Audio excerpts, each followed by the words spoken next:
नमस्ते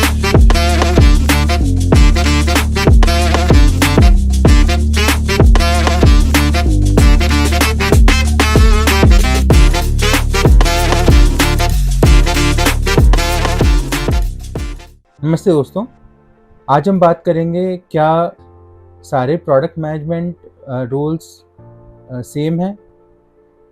तो दोस्तों ऐसा नहीं है। प्रोडक्ट मैनेजमेंट रोल्स डिफरेंट हैं। अगर आप एफएमसीजी इंडस्ट्री में हैं या रिटेल में हैं या टेक्नोलॉजिकल फील्ड में हैं या फिर अमेज़न, फ्लिपकार्ट इस टाइप की कंपनीज़ में हैं, तो आपका पूरा डिफरेंट रहेगा। कैसे? जैसे टेक्नोलॉजिकल फील्ड में आपको प्रोडक्ट नॉलेज टेक्निकल एंगल से पूरा होना चाहिए। तो अगर आपका टेक्निकल एंगल स्ट्रॉन्ग है तो आप डेफिनेटली सर्वाइव कर पाएंगे प्रोडक्ट मैनेजमेंट रोल्स में।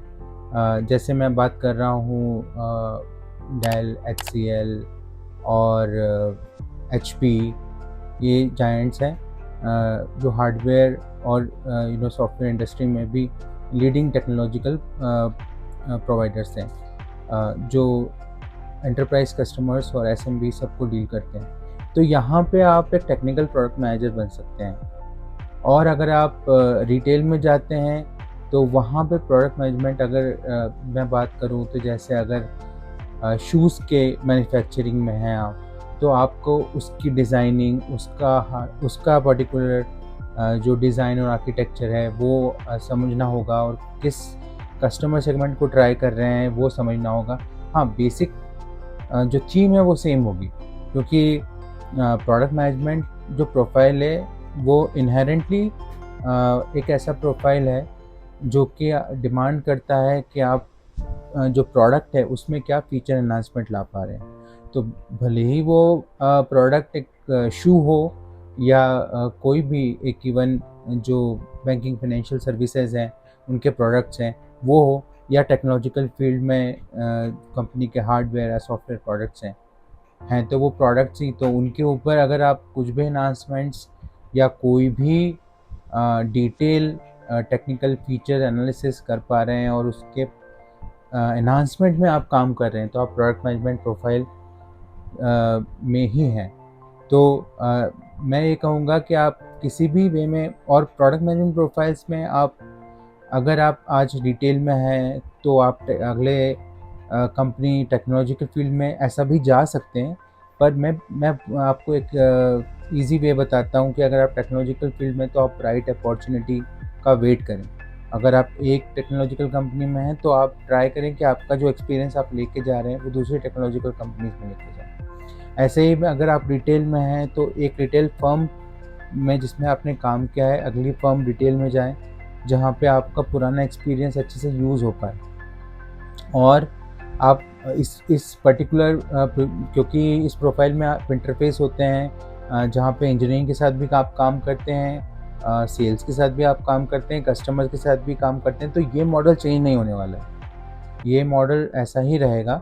आपको एक बस चेंज आएगा, वो है कि आप कितने कंफर्टेबल हैं उस प्रोडक्ट के बारे में आप बात करने के लिए। तो ऐसा नहीं है कि मतलब आपको प्रोडक्ट के बारे में कोई डाउट है या आप जानते नहीं हैं अच्छे से बैकग्राउंड, तो आप ऐसे प्रोफाइल्स को जंप मत करिए। मैं ऐसा आपको सजेशन देता हूँ कि अगर आप आज रिटेल में हैं, FMCG में हैं और अगर आप अगले दिन चाहेंगे कि आप कोई टेक्निकल फील्ड में आप चले जाएं, तो ऐसे ऐसे माइग्रेशन मत करिए, भले ही आपको अपॉर्चुनिटी मिल रही हो। और दूसरी बात मैं ये बताऊंगा कि अगर आपको प्रोडक्ट इंजीनियरिंग की तरफ इंक्लिनेशन है तो आप प्रोडक्ट मैनेजमेंट से वहाँ भी मूव कर सकते हैं। बहुत सारे लोग मैंने देखा है जो कि प्रोडक्ट मैनेजर्स थे और क्योंकि उनको ज़्यादा इन्वॉल्वमेंट लगता था इंजीनियरिंग में, तो वो प्रोडक्ट मैनेजमेंट से प्रोडक्ट इंजीनियरिंग की तरफ चले गए। अब जो इंजीनियरिंग प्रोडक्ट्स होते हैं वो उनके डेडलाइंस और पूरा जो साइकिल होता है, जैसे मैंने आपको पिछले वीडियोज़ में बताया कि आप एजाइल मेथोडोलॉजी फॉलो करते हैं तो उसमें स्प्रिंट्स होती हैं और पूरा एक स्ट्रक्चर होता है उनको डिज़ाइनिंग के बारे में, और प्रोजेक्ट कैसे जा रहा है उसके बारे में अपडेट देना पड़ता है स्प्रिंट्स में। और डेवलपर्स भी काम करते रहते हैं साइड बाय साइड, जो एनालिसिस करते हैं, उस स्पाइक दे जो बनाते हैं वो कि कोई एरर आ रहा है क्या प्रोजेक्ट के अंदर, या कोई प्रोडक्ट कुछ बग आ रहा है या फॉल्टी है, तो उस वो सारे डाउट्स वो स्प्रिंट्स में दूर करते हैं। तो ऐसा नहीं है कि प्रोडक्ट इंजीनियरिंग कोई लेसर प्रोफाइल है प्रोडक्ट मैनेजमेंट से। तो ऐसा होता है कि अगर आप प्रोडक्ट मैनेजमेंट में हैं तो प्रोडक्ट इंजीनियरिंग में भी चले जाते हैं, अगर प्रोडक्ट इंजीनियरिंग में हैं तो प्रोडक्ट मैनेजमेंट में भी आ जाते हैं। पर प्रोडक्ट मैनेजमेंट में अगर आप आते हैं तो आपको ये फ़ायदा होता है कि आप कस्टमर्स के साथ में डायरेक्टली इंटरेक्ट करते हैं। और ये बात मैं कहूँगा कि आपको वो जो आपका जो आप कस्टमर से बात करते हैं, तो आपको प्रोडक्ट के बारे में फ़र्स्ट हैंड नॉलेज होता है कि ये प्रॉब्लम एरियाज़ आ रहे हैं, ये फ़ील्ड, और अगर सेल्स के साथ कम्युनिकेट करते हैं, तो फ़ील्ड में क्या प्रॉब्लम्स हैं, वो भी आपको समझ में आती हैं, जो कि इंजीनियरिंग में थोड़ी लेट पहुँचती हैं।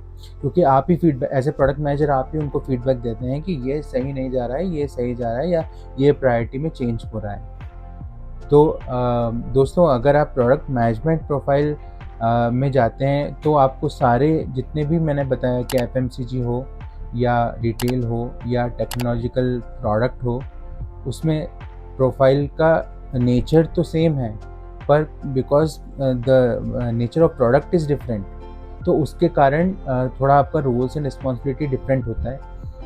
अब एक बात मैं और कहूँगा कि आपको रेगुलरली अपडेटेड रहना पड़ेगा, क्योंकि मार्केट में चेंजेस बहुत डायनेमिक होते हैं और फीडबैक्स भी लगातार लेना पड़ता है प्रोडक्ट मैनेजमेंट में।